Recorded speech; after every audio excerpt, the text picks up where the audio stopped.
El Ministerio Internacional presenta su programa Un Aliento de Vida. El Espíritu de Dios me ha hecho y el aliento del Todopoderoso me da vida. Job 33:4. Una palabra de poder y unción que llenará tu espíritu. Con ustedes, el pastor Jorge Enrique Gómez. Bienvenidos. Por eso él dice lo que yo temía.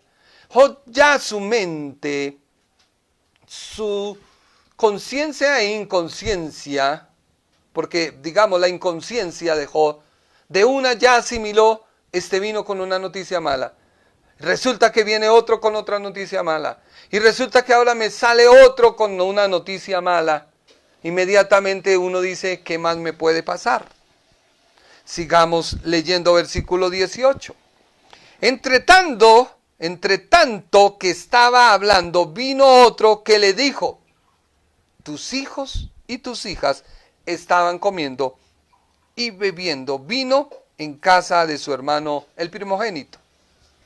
Y un gran viento del lado del desierto azotó las 4 esquinas de la casa, la cual cayó sobre los jóvenes y murieron. Y solamente escapé yo para darte la noticia. Entonces Job se levanta, rasga su manto, rasura su cabeza y se postra en tierra y adora a Dios. Y dice, desnudo salí del vientre de mi madre, desnudo volveré a ella. Jehová dio y Jehová quitó. Sea el nombre de Jehová bendito. En todo esto no pecó Job, ni atribuyó a Dios despropósito alguno. El valle de la sombra de la muerte llega a la vida de este hombre. Pero aún no contento este valle en ensañarse contra Job, es que su cuerpo padece una enfermedad. Y es cuando la gente comienza a decir, pero es que me ha venido una racha de cosas malas. Inmediatamente asociamos algo que pudo haber pasado y lo que va a abrir para que nos siga sucediendo. Pero Job no murmuró. Job dijo, Dios da, Dios quita. Bendito sea su nombre. Job 2:7 dice, entonces salió Satanás de la presencia de Jehová e hirió a Job con una sarna maligna desde la planta del pie hasta la coronilla de la cabeza. Y tomaba a Job un tiesto para rascarse con él, y estaba sentado en medio de ceniza. Job dijo, definitivamente no pudo haberme ido más mal que peor que lo que me ha pasado. Mi salud ahora se ve afectada. ¿Cuántas personas hoy en día están siendo gravemente afectadas porque la crisis que viene económica es brava? No la podemos negar. Pero aparte de eso, Satanás está atacando a la iglesia de hoy. Y la iglesia son las personas. No son los templos o lugares de reunión, no lo son. ¿Son importantes? Sí. Porque es que la Biblia dice que donde hay 2 o 3 reunidos en su nombre, Él está ahí. Y déjeme decirle que usted puede adorar a Dios en su casa. Amén. Gloria a Dios, y así debe ser. De hecho, yo estoy transmitiendo en esta hora porque la iglesia está en casa. Porque el lugar no se ha podido abrir. Se trabaja y se están haciendo cosas, pero no se ha podido abrir. La iglesia para la cual ministro no ha podido abrir. Y usted me está viendo. Pero es que juntamente con lo que usted me está viendo, usted a mí, usted está en este momento en la cocina, cocinando. Y entonces usted está pendiente de lo que yo le digo, pero también tiene que su mente repartirla en lo que está en este momento haciendo en la estufa. Y resulta que usted también puede ir y pararse y comer. Entonces, sus sentidos están conectados para con Dios, están repartidos. En cambio, usted está en la iglesia y hay tiempo de ir a la cocina, hay tiempo de hacer otras cosas. No. Un entrenador físico me decía, don Jorge, es increíble, que no pueda la gente entender que usar sudadera y zapatillas de una vez le dice al cuerpo, entra en modo ejercicio. Porque un día llegó alguien en jean, camisa y zapatos y dijo, yo quiero entrenar. Y el entrenador le dijo, no, tú no estás vestido para hacer ejercicio o acto para hacer ejercicio, no tienes la indumentaria. Yo le dije, pero Carlos, ¿qué tiene que ver eso? Un saludo a Carlos que me está viendo. Y entonces Carlos me dijo, pues don Enrique, lo que pasa es que el cuerpo de una vez asimila y dice, viene a hacer ejercicio, viene a quemar grasa, viene a ta. Así sucede en la iglesia. Cuando tú entras a la iglesia, tú entras dispuesto en que vas a adorar a Dios. Porque te aseguro que si tú estás en plena oración y timbra tu teléfono en la iglesia, hay algunos irreverentes que lo contestan. Pero la gran mayoría que hacemos por respeto es bajarle volumen y no contestar. O cuando tú estás en la iglesia, tú estás en modo iglesia. Así funciona tu cuerpo. Déjame decirte, así funciona. Si tú estás de vacaciones, ¿estás en modo qué? Vacaciones. Si tú estás en modo paseo, ¿estás en qué? En modo paseo. Así sucede con el templo de reunión. Job tenía en su mente clara que le habían venido unos males, que estaba atravesando el valle de la sombra y de la muerte, pero no le atribuyó a Dios nada malo. Viene una enfermedad a su cuerpo, tampoco atribuyó nada malo. Pero hubo algo que buscaba una palabra de ánimo. Hubo algo que en medio del dolor, en medio del sufrimiento, en medio de tanta adversidad, él quería oír una palabra de aliento. Y es que desafortunadamente la regla se sigue cumpliendo cuando tú estás en tu peor momento de la vida. Desafortunadamente vienen unos mensajeros con unas palabras de ánimo que lo único que te hacen es sentir peor. O dime si eso no te ha pasado. Cuando algo te va mal, tú inmediatamente quieres que alguien te diga ánimo, Dios te va a sacar, Dios te va a ayudar, pero llegan unos, no, sí, terrible la situación, no, y esto se va a prolongar, y tremendo, ¿no? Y no es que mire esto como estaba de solo, y yo miraba y le decía, pues que la gente viene a comprar lo que necesita y se van. Y alguien decía, no, yo veo más solo. Le dije, bueno, eso será su óptica, su manera de ver las cosas. Yo las veo de otra manera, muy diferente. Yo veo que la gente viene a hacer lo que va a hacer y se tiene que ir. Porque ya no era como antes, que la gente tenía la coinonía, la confianza, el parche. No. Pero es como la gente ve. A este Job le pasó algo muy particular. Abra su Biblia, Job 2.9. Léalo conmigo. Job 2.9.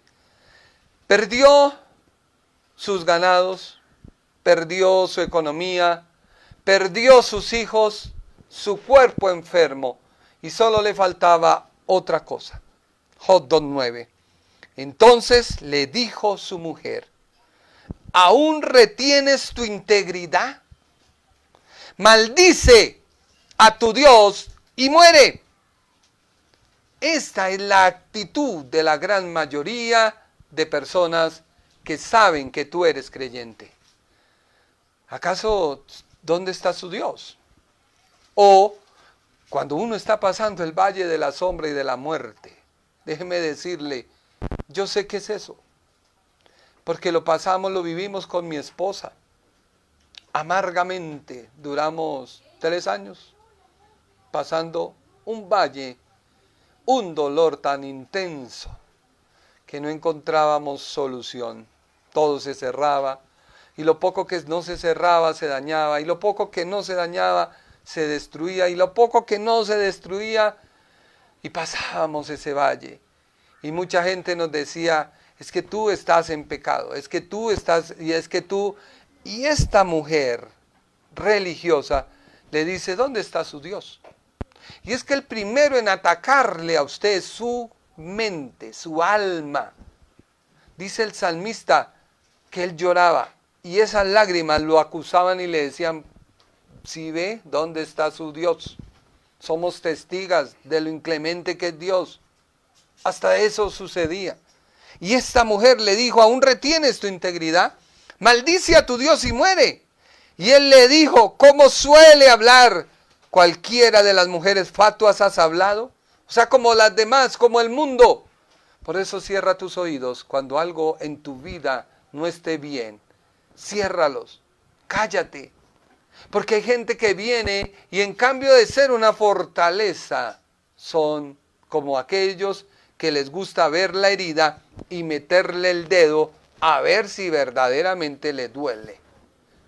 Esta mujer hizo esa actitud, que hemos de recibir el bien y el mal no lo recibiremos. En todo esto, Job no pecó con sus labios. Por ello, Job experimentó el saber de una pérdida, temiendo que le llegara otra peor. Y que llegara otra peor.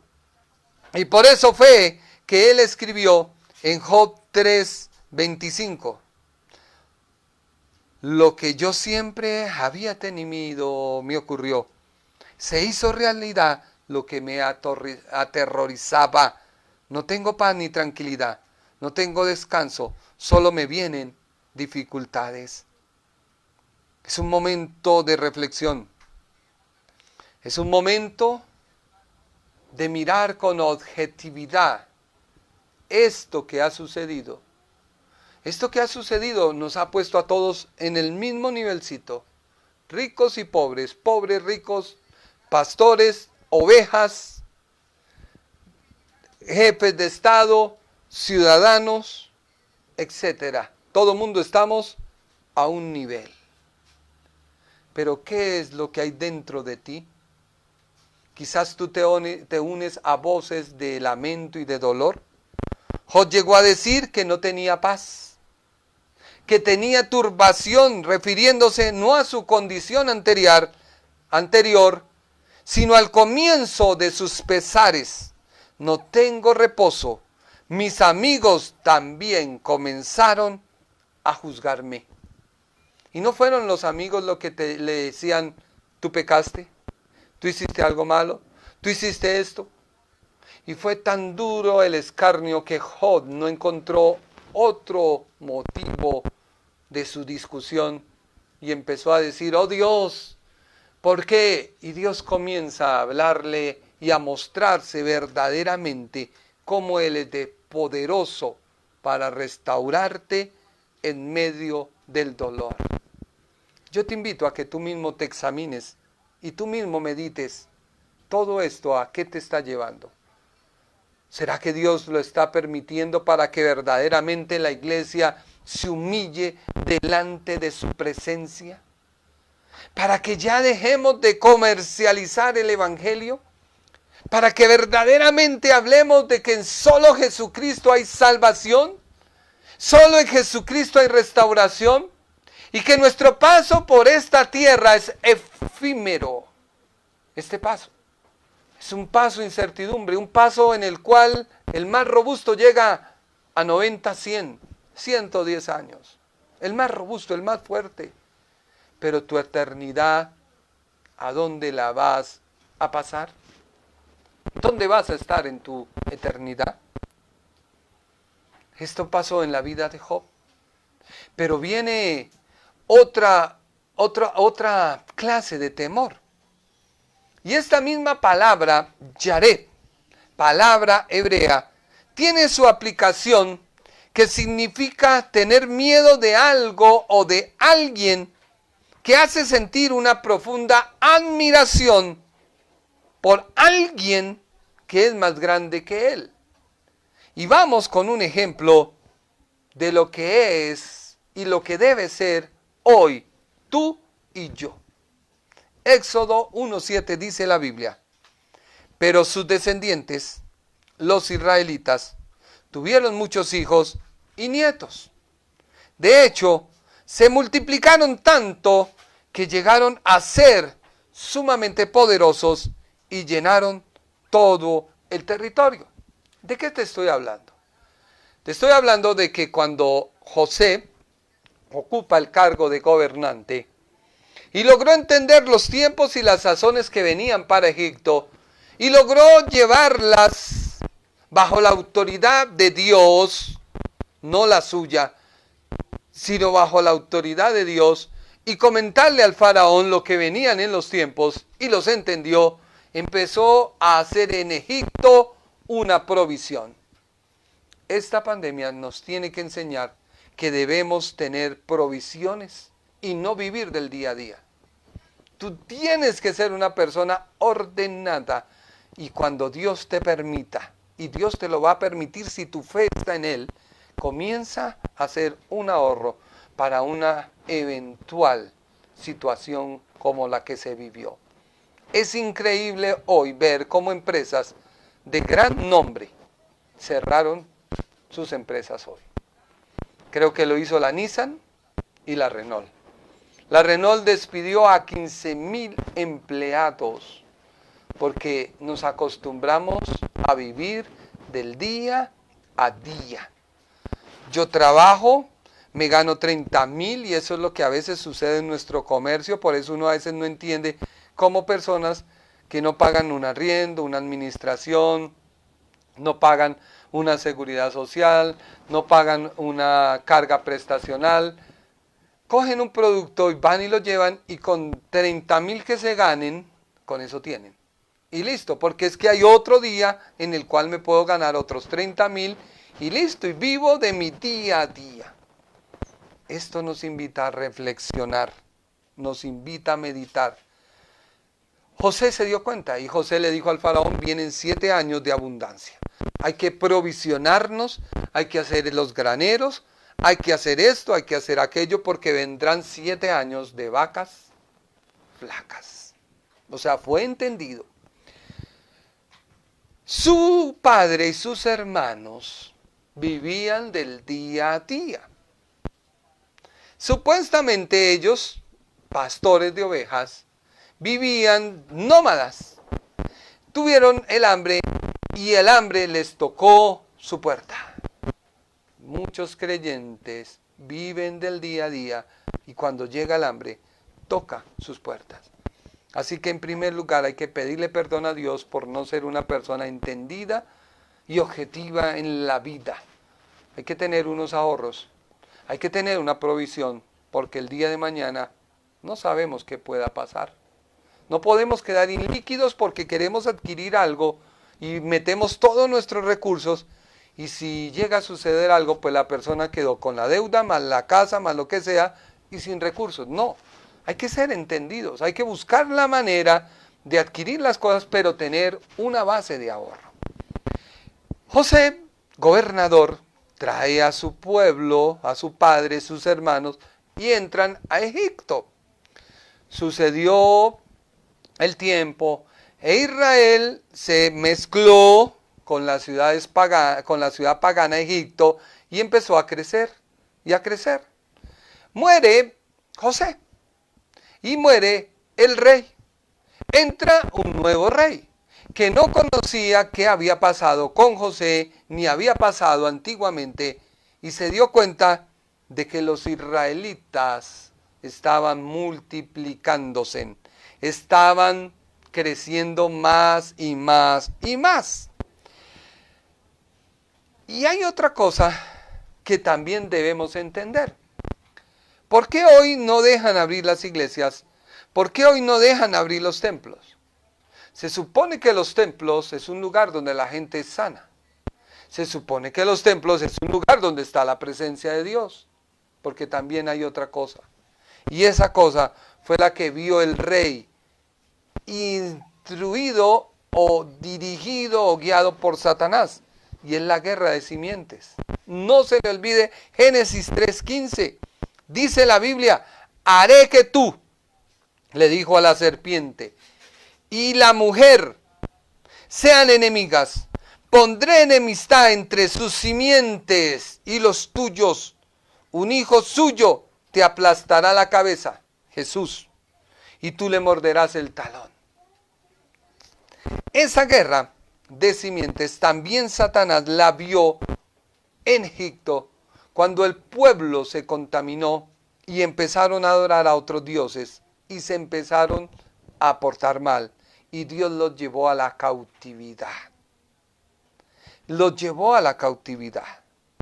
Estando el pueblo en la cautividad en Egipto, fue que alguien temeroso de Dios, que conocía el don de lo que era el pueblo de Israel, tuvo respeto por lo que Dios había dicho. ¿Qué pasó en Egipto? Tuvieron miedo los egipcios, y tuvieron terror de que se levantasen los hebreos y tomaran el poder por la fuerza y no les sirvieran más. ¿Qué orden dieron? Versículo 8.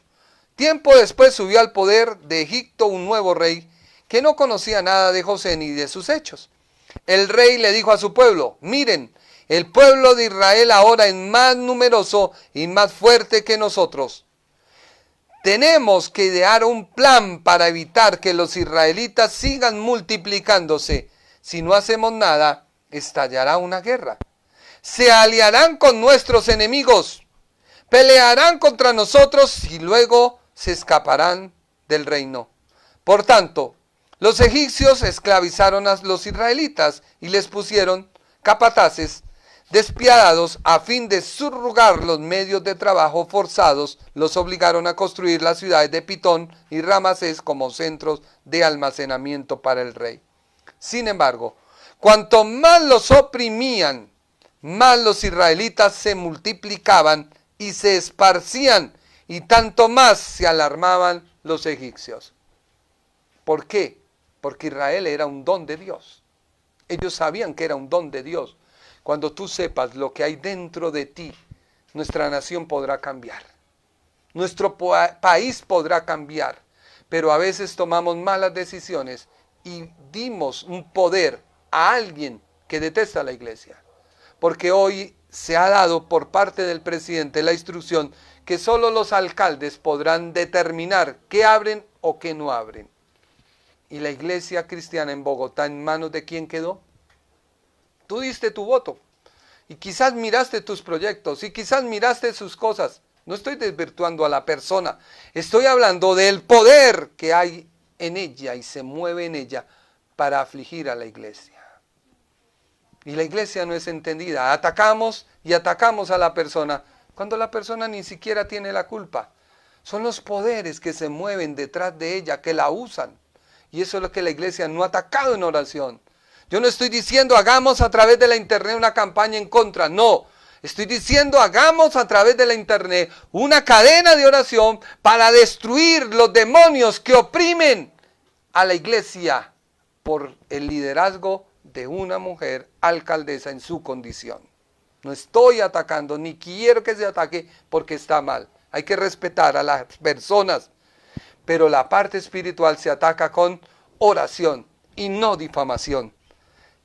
Los egipcios se dieron cuenta que Israel se estaba multiplicando. Pusieron carga y no importó, se multiplicaban más. Versículo 14 de Éxodo, capítulo número 1. Les amargaban más la vida, forzándolos a hacer mezclas y a fabricar ladrillos y a hacer todo el trabajo del campo. Además eran crueles en todas sus exigencias. Después el faraón, rey de Egipto, dio la siguiente orden a las parteras. Miren la orden que dieron a las parteras. ¿Pero a cuáles parteras? A las parteras hebreas, Cifra y Púa. Cifra y Púa. Eran parteras ¿qué? Hebreas. ¿Y qué orden les dio? Cuando ayuden a las mujeres hebreas en el parto, presten mucha atención durante el alumbramiento. Si el bebé es niño, mátenlo. Pero si es niña, déjenla vivir. Satanás dio una orden. Hoy, ¿qué orden se ha dado en contra de la iglesia? Es que la iglesia es un foco de contaminación para otras personas. Y si alguien entra infectado, ese va a infectar a los demás. ¿Pero por qué? Porque la iglesia se ha adormecido.